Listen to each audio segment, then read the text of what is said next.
The plot of the painting is borrowed from the Old Testament.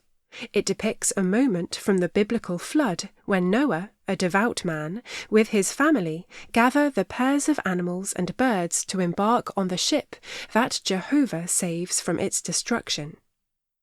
The story of the flood has a long tradition in art history, but instead of interpreting it as harsh punishment for sinful humanity, focusing on a detailed record of the animal and bird species is unique to Antwerp's art tradition of the late 16th and early 17th centuries.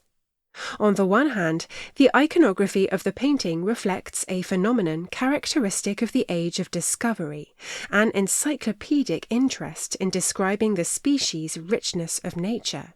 But it also excludes the doctrine of the Counter-Reformation, which reversed the hope of salvation for Catholics.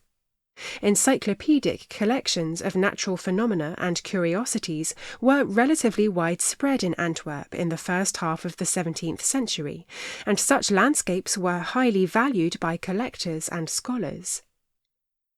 These types of landscapes are considered to be the inventions of Jan Brueghel the Elder.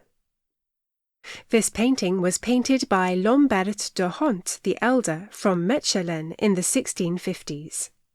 The animals and birds depicted in the picture were not painted in nature, but based on descriptions or graphic examples.